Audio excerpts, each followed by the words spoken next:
Hey guys, we are back here for another video and welcome back to my channel, Lakeysha. So guys, we're going to get into this video. Now we have talked about the Braxton family. I don't even know if I ever want to say Braxton family values because they have some values that nobody on the face of this earth could ever want. Now, I'm not saying they are a perfect family, but they are in fact a fractured family, and a lot of families have a lot of issues, but I am like just about over their issues. But let's kind of get into what their niece is now saying. And when I say niece, this is their brother who we don't see very much of, Michael, his daughter. And guys, I wanted to break this video down for you, but she tells this story so great that I cannot break it down because I'm sure I'm going to miss just the way she explains it, because she explains this perfectly. And the fact of the matter is, this is another nasty secret that they have in their family. And I feel like if they're going to do a reality show, that they talk about the real issues, because they are not the only family in America to experience what their niece is saying she experienced. But it gets more crazy when, as a family member, you are separated because you say you were violated, um, because of something that happened with your, or could have happened, or tried to happen with your aunt's husband.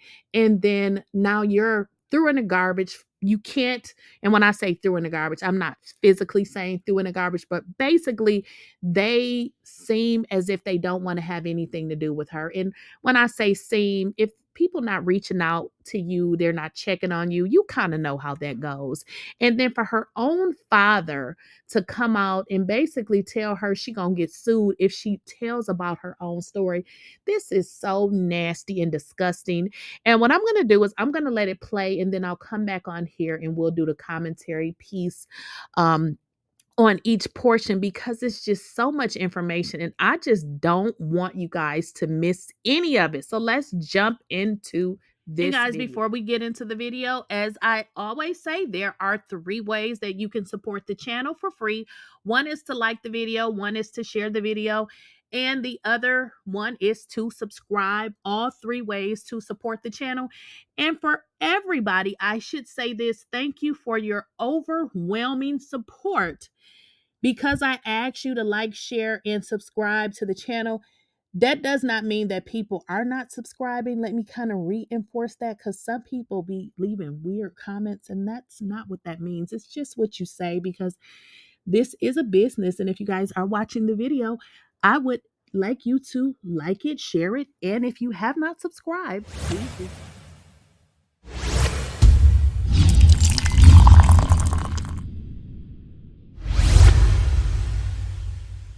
Please, I don't have any time for any gossip now.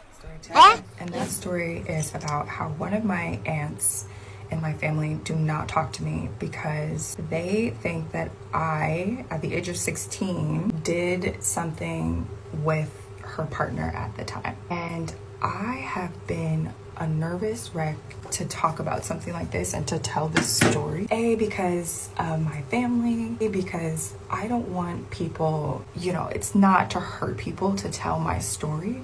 But at the same time, I've been working through this so much in therapy, and this is something that goes way deep to my core in terms of worthiness and how I feel about myself. And it's been such a journey. It's that moment of my life where I have to fully confront it and face it and talk about it, but talk about it because I also want to shed light for the women and the men and anybody who has gone through something like this, where you were underage and something in that sort of manner happened in terms of that sort of word of abuse. And I feel like I have to be careful with what I'm saying here because I don't want to be banned from talking about these situations, but also we kind of have to talk about it. I'm also not very good at storytelling, and I'm new to all this, and I'm also trying to get ready at the same time and tell a story. And I feel like the story is quite complicated and detailed, so bear with me here. But yeah, so one of my aunts does not talk to me because I guess she felt like I did something with her partner at that time, and nothing happened. But I'm gonna try to tell the story quickly and also not name any names. And so I was with this aunt for the summer with my sister, and I can't remember how much time had passed since we were there in the summer for a little bit of time to when we got home. And when I think it was my stepmother was going through my phone, and she found this conversation, this sort of conversation, and she showed it to my dad, and my dad called that aunt, and we spoke about it and we talked about it a little bit. And I remember it was just a lot of emotions. It was a lot going on. I was 16 at the time, and I'm 32 now. I had to think about it. I'm 32 now. And so, oh my God, it's been 16 years. This is wild. Anyway, okay. So yeah, my aunt was there for me. She was very kind and very nice. And was like, I'm so sorry that this happened to you, blah. And not blah, but she was very kind, and it just felt like safe, you know? But then as the years have gone by, it's like that mood and that assumption that I didn't do anything because I was a child was not that assumption anymore. And it boggled my mind because it was like, wait, but if it happened or if it was true, then that would make him, you know, and like, you're okay with that? Like that's what you would like to hear? I will just never forget how when I got older, I just realized that I really had to take the time and go back to that part of my life and understand how much feeling like I didn't matter, that I was unworthy. It just felt like love from my family was just cut off and gone. And you're like, but wait, that guy? And it made it even worse because it was like, wait, this guy that was doing this to you on TV, and like it's kind of in cohorts in the same spirit of what was happening. Not in the same cohorts, in the same spirit, but like, you know, like it's so painful. And I know that the ladies, the men, everybody who has experienced this sort of feeling when your family doesn't believe you, or when you're at an age where you shouldn't have ever have been put in that situation to have to navigate it. And however you navigate it was however you navigated it. And this is what I learned in therapy, is like how I navigated it and how I dealt with it was how I dealt with it. But the most important thing to understand is that I never should have been put in that spot in the first place. And I think that's the devastating part, is that you realize that you didn't ask for that. I did not ask for that. No matter what, I didn't ask for that. And I'm planning to like confront a lot of things because my sister passed away. Like I've just I fled the country because I was needing to save my own self and my own life. And when I say all of this is not a dig to my family member, because it's really sad that she also was put in that situation, having to deal and having to handle. Like, I don't wish that upon anyone either. There's sympathy there, but there's also so many other aspects of it when you're a child and you're like denied a voice. It's pretty much been like a lifelong battle for me. So it's been a journey. If you've ever been that person, I'm gonna go to part 2. Okay, I'm back, sorry. Okay, so this is part 2 of my aunt doesn't talk to me because she thinks that I did something with her partner. And if you watched part 1, you could probably understand what's happening. And like I said, it's really difficult to talk about because I just don't want to be rude, because this happens to people where they've experienced some sort of abuse and then someone's told them that it hasn't happened or that it's their fault, or like they've just, but then as I like have now lived in Europe for 10 years and I've traveled the world, it happens it happens across the world, which makes it even more important to talk about, because a lot of people are going through this but they're not allowed to say, or they're embarrassed, or they just feel like it's not something that they can even talk about. So for me it was difficult because I realized that my aunt was starting to feel this way, that I initiated, or that it was I'm a part of the problem to blame. And I was saying before that I never should have been put in that situation as a kid at all, ever, especially when there's an adult involved. And so I essentially left the US in 2014 and I went to Paris, and I was there for about 4, almost 5 years. And I'm so irritated at myself because I left right before I was supposed to get my citizenship there. But anyway, and now I'm here in Barcelona, Spain.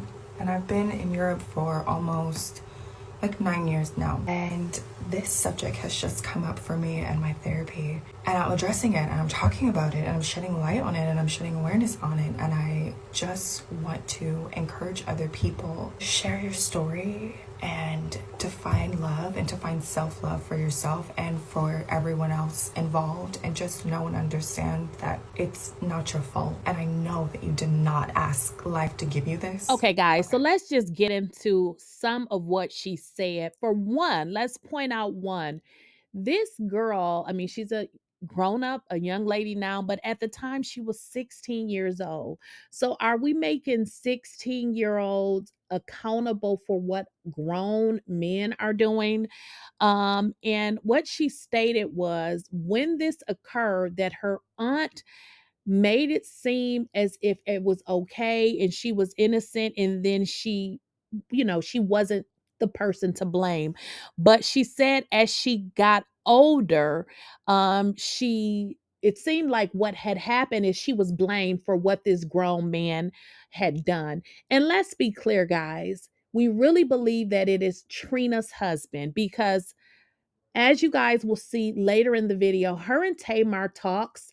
I know her and Tawanda talks because I was able to go to her page and I saw pictures of her and Tawanda. If you guys recall, she said this person stopped talking to her. We know it was not Tracy's husband. We know it wasn't him because they would have been threw him under the bus. It had to be Trina's husband. So she goes on to say, if, blaming her, then what about the adult, which makes him some kind of pedo? And if you guys remember, Trina's husband was a hot mess. Rest in peace to Gay, but he was a hot mess. She also, Ashley, which is the niece who is telling the story, Ashley goes on to say he was clowning you. She didn't use those words, but what she said is, girl, he was clowning you on TV, which is the same spirit he used when he was trying to, whatever he was trying to do with Ashley. Ashley has never really stated. But think about it. This girl left the country. She's out. She started off in Paris and now she's in Europe by herself. Keep in mind her sister, because it's her and her sister. If you guys recall, the Braxton said their niece passed away. This was Ashley's sister, which was their brother's daughter. Okay, y'all follow me? So let's get into the next piece, y'all, which is, it just really broke my heart and really wanted me to just, in my mind, I'm like, oh my God, I gotta be a better person, because you never know what somebody is going through. And imagine having a family member that has went through this, and you all decide to gang up against her and say, well, it's just your problem. And y'all know how some Black people can be. Y'all call everybody fast. Everybody ain't fast, okay? So just stop it. But let's get into the next piece, y'all. This story is really, really Recently, I saw one of your publication on LinkedIn and I stayed speechless because you mentioned that your mom gave up the custody of you and your sister, and she removed her name to your birth certificate. What was it? What happened? Yeah, when I was younger, my parents were married and then my parents got a divorce, and then my mom decided to give us up to my dad. And then she took her name off of our birth certificate and she decided to move on with her life, and she had a whole nother life and kids, and she was. Parents were very abusive to each other, and my stepmom was also very abusive to my sister and I as well. Physical, mental, emotional, all of it. But from those two was physical. Well, I mean, it was all the abuse. And then she decided, to be that way with my sister and I. But then there were moments as well where my dad was also physically abusive abusive as well. That's kind of the only memories that I really have with my parents. Now, hopefully, guys, this format is giving you the full story. I just didn't want to, summarize everything because it was so much. Now, in this interview, Ashley sat down. She did an interview and she talked about the abuse that she suffered, not only between her biological mom and her dad, which is Michael Braxton, also once he remarried in the stepmom. So just imagine every person responsible for providing care to you is either cussing you out or beating you upside your head or something. And I'm not making a joke. I'm just trying to say it because I mean this is sad, like very, very sad. But then she says the mom gives up custody to the dad. Okay, that's normal, but she gives up custody and then wants her name removed from the birth certificate, in which she succeeds because now the mother removes her name from her kid's birth certificate. She gives them to Michael Braxton. She moves on with her life and has a whole nother family with new children.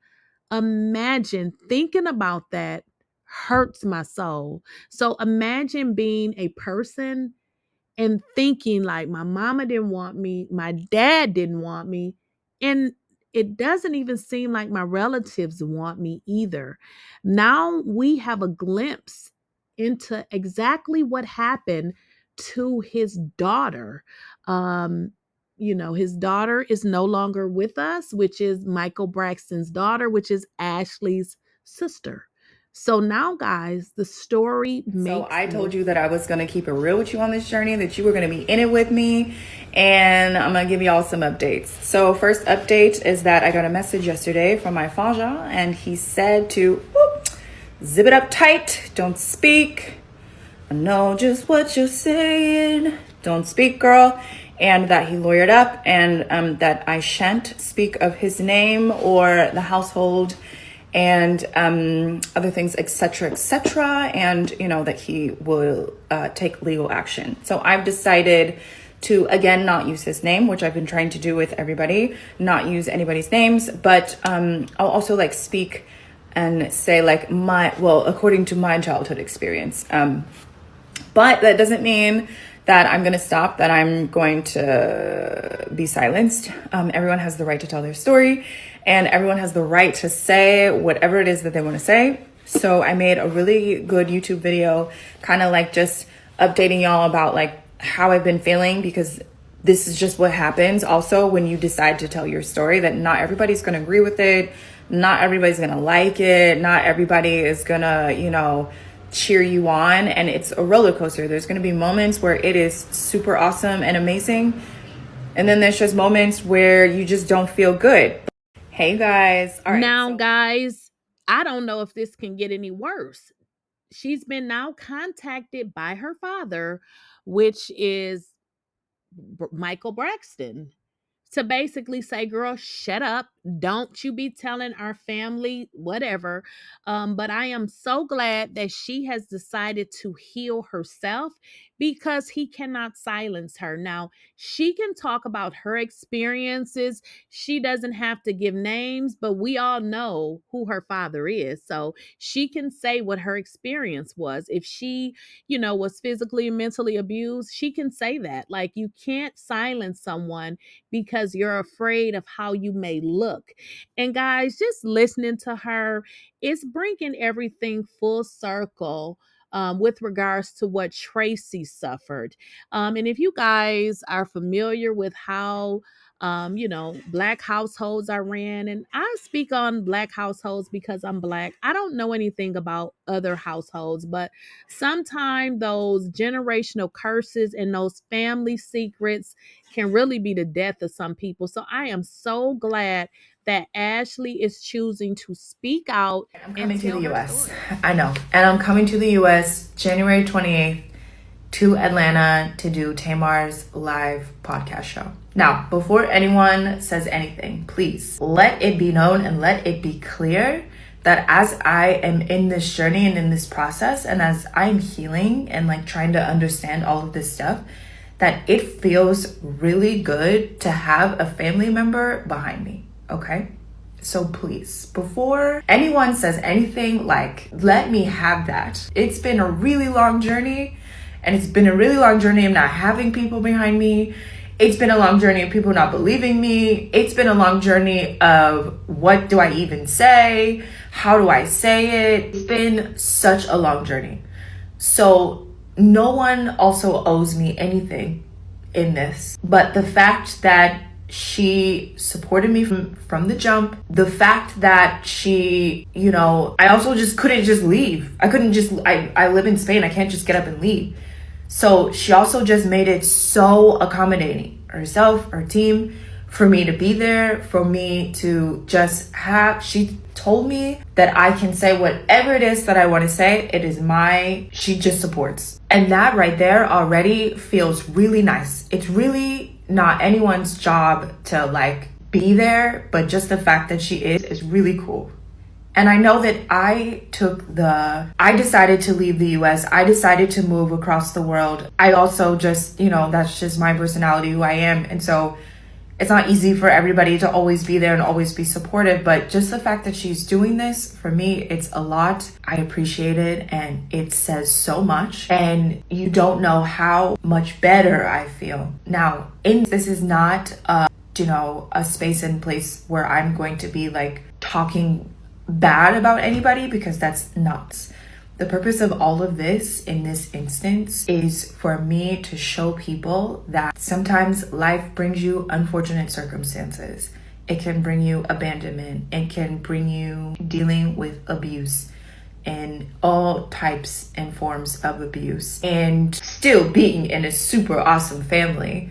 But there could be this trauma that's either generational, or maybe it's passed down to you from your mother's womb, or maybe it's just, learned behavior that you learned from somebody else. It's just a moment. Like, I'm still processing all of it, but in the process, I have to say, I'm like really nervous, but I'm excited, but I'm scared, but I'm just so grateful that I get to share the stage with a family member, that I get to share the stage with my aunt, that I get to like hold her hand. I get to hold her hand if I want to cry, and that is just like a moment for me. And to also just show people that Black girls fucking rock. So I can't with all the crying. Hold on. Oh, y'all, this girl had me actually in tears. Like, this is so sad. But what I wanted to talk about is she is talking about, Tamar had reached out or has reached out to her,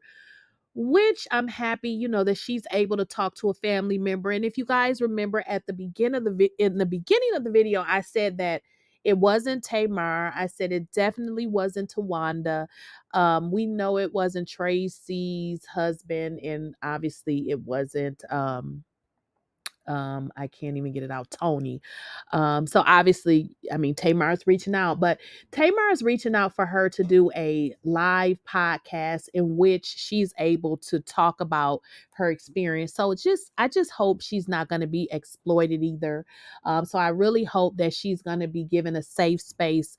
And more importantly, why did it have to come to social media for Tamar to reach out to her? So I don't know what Tamar's excuse is, but I'm happy that she's happy, that she's feeling comfortable, that she has some support. And if you guys can just see how humble and how happy she was, when she spoke about, having somebody there and being able to hold her aunt's hand, all this young lady seemed like she ever wanted was genuine love.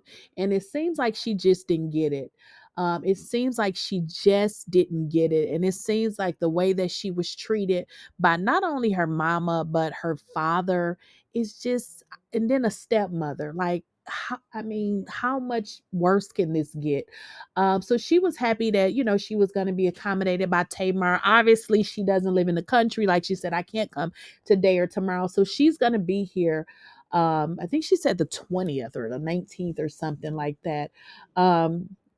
And then she broke down crying. So, I mean, it's just, sad to, see that it had, come to this, but maybe, it was supposed to work out like this because she was able to, I'm sure, help other people, because nobody should have to live with this in their mind, knowing that this happened and not even be able to address it because of another person doesn't want to look a certain way, but they want you to live with all of this.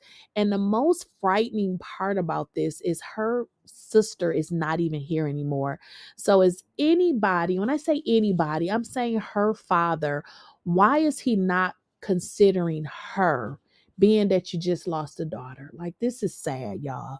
Keep them in y'all. And as always, guys, please hit the like button. Don't forget to share the video. If you guys have not subscribed to the channel, please go ahead and hit that subscribe button.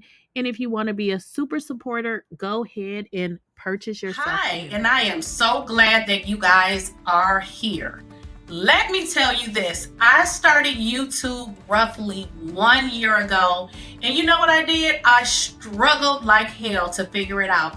But thankful I was diligent and able to monetize in under 90 days. So what I want to do is I want to show you guys exactly how I did it. So what I did is I sat down and I created a course to help you guys become successful on YouTube.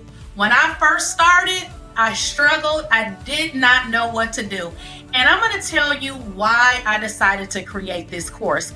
When I started YouTube, this is what I said. I said that if I did not make money in at least 60 days, I was done. And guess what I did? I did just that. And my first official check for 30 days on YouTube was roughly $7,000. Now, I know some of y'all is like, that's no money. And in all actuality, it ain't a lot of money, but it's not a little money, especially from somebody that was coming to a social media platform such as YouTube that I didn't really know what I was doing, but I was able to figure it out to be able to make an income of $7,000. So what I said is I see some of the smaller YouTubers struggling. So what I want to do is show you guys what I did to become successful. So what I did is I created a course to teach you guys the basics. Now, this will not be the only course, but this will be the first course in which I will teach you guys how to get monetized very fast. So all you need to do right now is go ahead and click on the link, because we are running a special, or I am running a special, because I want to make sure you guys get monetized. Because listen, it is the holidays, it is becoming a new year soon, and y'all need to get y'all some more income. Now, if you guys are a content creator and you are trying to get monetized and just have not figured it out, I have created a course specifically for you. Please head on over to Teachable, and right now I am offering the course for 50% off for the remaining couple of weeks in the month of January, and then it's going to go back to the regular price. Now, this course is going to teach you the things that you should know before you even get started, and it most definitely will show you what you need to do to keep your YouTube channel. So head on over to Teachable, and at checkout, enter code half off. See you over there.